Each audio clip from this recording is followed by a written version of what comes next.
નમસ્કાર મિત્રો, અમારા નવા વિડીયોમાં આપ સૌનું હાર્દિક સ્વાગત છે. મિત્રો, આજે આપણે વાત કરીશું.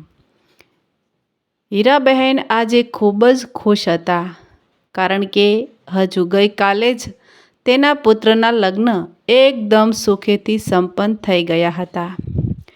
1 વર્ષ પહેલાં દીકરાના લગ્ન પણ સરસ રીતે સંપન્ન થયા હતા.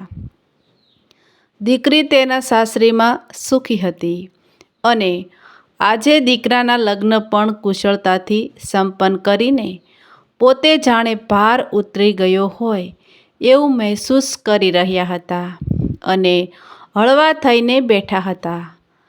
ત્યાં તેની દીકરી નજીક આવીને બેસે છે અને તે તેના ઘરે જવાની વાત માને કરે છે. દીકરી ગમે એટલે સમયથી પણ પિયર હોય, પરંતુ પિયરથી જ્યારે સાસરે જવાની વાત આવે ત્યારે કોઈ પણ માની આંખમાં આંસુ આવી જાય. હીરાબેનની આંખમાં પણ આંસુ આવી ગયા અને કહ્યું કે લગ્નમાં તો દોડાદોડી જ કરી છે. 3-4 દિવસ આરામ કરી લે, પછી તું તારા સાસરીમાં જજે. હીરાબેન રડવાનું ન રોકી શક્યા, પણ દીકરીએ કહ્યું કે ના મમ્મી, હવે મારે ત્યાં જવું પડે.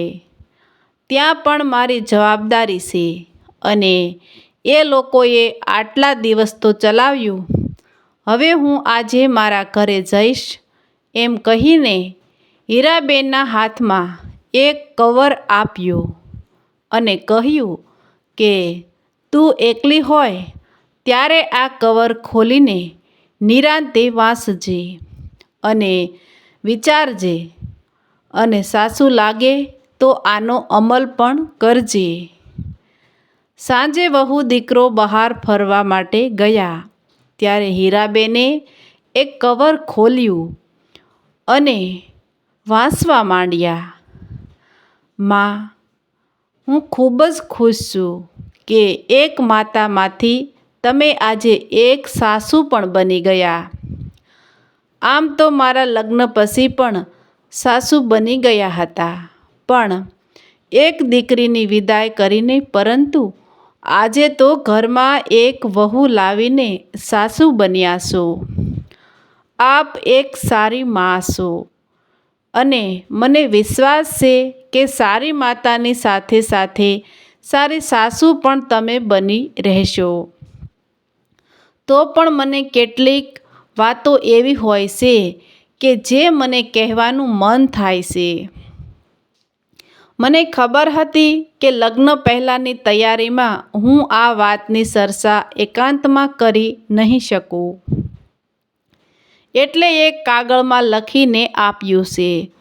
હું તમારી એક જ દીકરી છું, એટલે તમે મને બહુ પ્રેમ કરો છો. ઘરની દરેક ખરીદીમાં અત્યાર સુધી તમે મારી પસંદગીની જ ખરીદી કરી છે.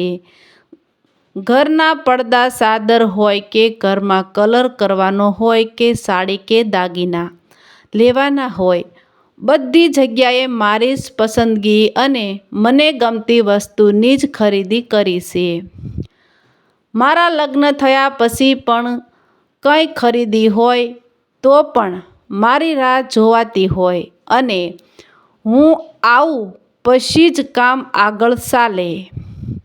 પરંતુ હવે મારી તમને ખાસ વિનંતી છે કે આ બધી ખરીદીમાં હવે તમે ભાભીની પસંદગીની વસ્તુ ખરીદી કરો. આ ઘરમાં એની પસંદગીનું જ પણ પૂરેપૂરું માન રાખવામાં આવે. તમે કહો ત્યારે હું તમારી સાથે ખરીદી કરવા આવીશ, તેની ના નથી, પણ બધી પસંદગી તો ભાભીની જ રહેશે. હું ભાભીની બાજુમાં જ રહીશ, કોઈ દિવસ સામે નહીં રહું, કારણ કે હવે આ એનું પણ ઘર છે. જે પોતાના પરિવારને મૂકીને આપણને અને આપણા પરિવારને અપનાવેલ છે, એના સન્માનનું આપણે પૂરું ધ્યાન રાખવું જોઈએ. હું જાણું છું કે હવે હું જે તમને કહેવા જઈ રહી છું તે સાંભળીને તમને પણ આશ્ચર્ય થશે, કારણ કે મેં આ વાત તમને કરી જ નથી. હું છેલ્લા 1 વર્ષથી આ બધું જોતી આવું છું કે મારી સાસરીમાં મારી વાતો, મારી ભાવનાઓ કે મારી પસંદગીનું કોઈ મહત્ત્વ જ નથી. ફક્ત મારી 2 નણંદનું જ ચાલે. હું એવા ઘરમાંથી આવી કે જે ઘરમાં કોઈ પણ વાતમાં મારી પસંદગી, મારો વિચાર અને મારું સન્માન 100% રહેતું. અને અહીંયા એવું જરા પણ નહીં. જો કે હું કોઈ વાતમાં દખલગીરી પણ કરતી નથી. જેને જેમ કરવું હોય તેમ કરે. પણ માં, મેં પહેલેથી જ એવું વિચાર્યું છે કે મારી ભાભી આવે તેની સાથે આવું કંઈ પણ હું નહીં થવા દઉં. હું જિંદગીમાં આવી નણંદ બનવા માગતી નથી. હવે તો ઘર એનું પણ છે. ઘરને લગતા દરેક નિર્ણયો લેવાનો હક ભાભીનો પણ છે. મેં અહીંયા જે માન સન્માન નથી મેળવ્યું તે મારી ભાભીને તો મળવું જ જોઈએ.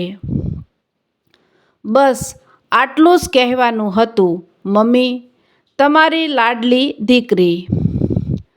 પત્ર વાંચતા જ હીરાબેનની આંખમાંથી અશ્રુધારા વહેવા લાગી છે અને મનમાં ને મનમાં કહે છે કે હજુ તો હું તને મારી ઢીંગલીની જેમ જ જોઉં છું, પણ મને અત્યારે ખબર પડી કે મારી ઢીંગલી તો એટલી મોટી થઈ ગઈ છે કે માને પણ આટલી સારી શિખામણ આપી ગઈ.